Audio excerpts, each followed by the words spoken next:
Hi అండి. ఈరోజు నేను తయారు చేసేది ఉసిరికాయ కొబ్బరి పచ్చడి అండి. ఇవన్నీ రాతి ఉసిరికాయలు 6 ఉసిరికాయలు అండి, కరెక్ట్ పెద్ద సైజువి.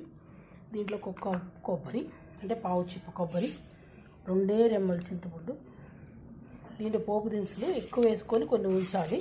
మినపప్పు, ఆవాలు, జీలకర్ర, మిరపకాయ, పసుపు, ఉప్పు, 2 పచ్చిమిరకాయలు, 4 మిరపకాయలు, నూనె, ఇంగువ, కరివేపాకు.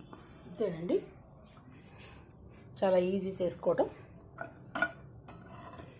నూనె మొత్తం వేసేసుకుందాం. నూనె మొత్తం వేసుకొని కొంచెం పోపు తీసి ఊతలు పెట్టుకుందాం అండి.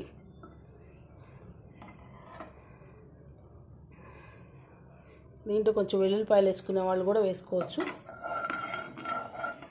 నేను వెల్లుల్లిపాయ వేయకుండా చేస్తున్నాను.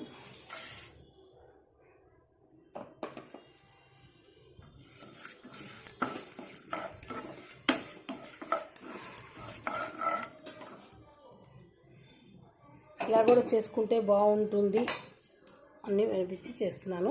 రకరకాలుగా చేసుకోవచ్చు. ఈ ఉసిరికాయని పండుమిరకాయలతో చేయొచ్చు, పండుమిరకాయలు చింతకాయతో చేయొచ్చు, రకరకాలుగా చేసుకోవచ్చు. రాతి ఉసిరి అని, పెద్ద ఉసిరి అంటారు.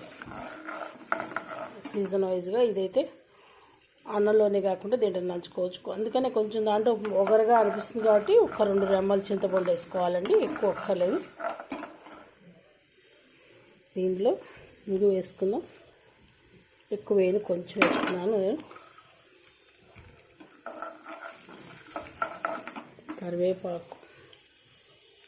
కరివేపాకు వరకు మిరపకాయ కరివేపాకుతో కొంచెం తీసుకున్నాం పోపు.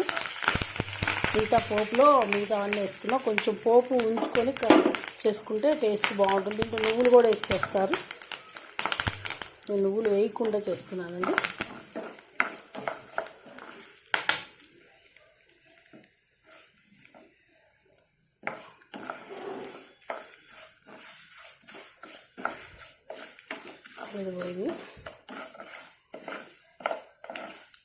ఇవ్వండి, పోపు కొంచెం తీసాను, ఆయిలీగా తీసానండి, బాగుంటుంది.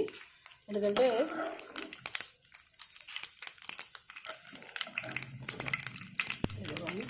ఇప్పుడు దీంట్లో మనం మిరపకాయలు వేసేసుకోవాలి. పచ్చిమిరపకాయలు కట్ చేసుకొని చితకకుండా వేసుకొని ఇవి వేయకుండానే ఉసిరికాయ 1 రెమ్మ చింతపండు వేసా కదా, 1 రెమ్మ ఎక్కువ వేయద్దండి, చింతపండు వల్ల బాగుండదు. 1 రెమ్మ చింతపండు వేసేయండి.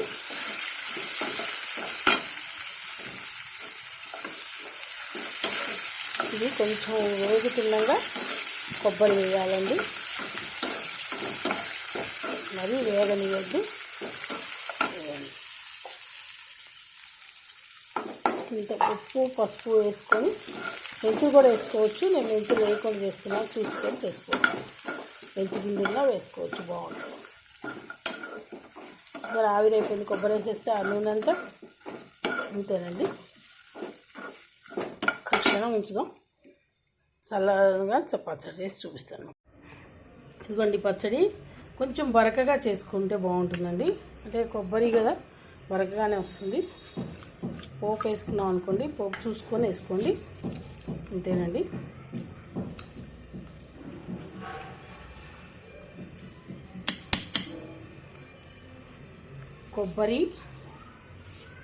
ఉసిరికాయ కొబ్బరి పచ్చడి అండి. ట్రై చేయండి, టేస్ట్ చేయండి. ఎలా ఉందో కామెంట్ రూపంలో తెలియజేయండి. Please like, share, comment, subscribe to Bhargava Sharma బ్రాహ్మణ వంటలు. నమస్తే.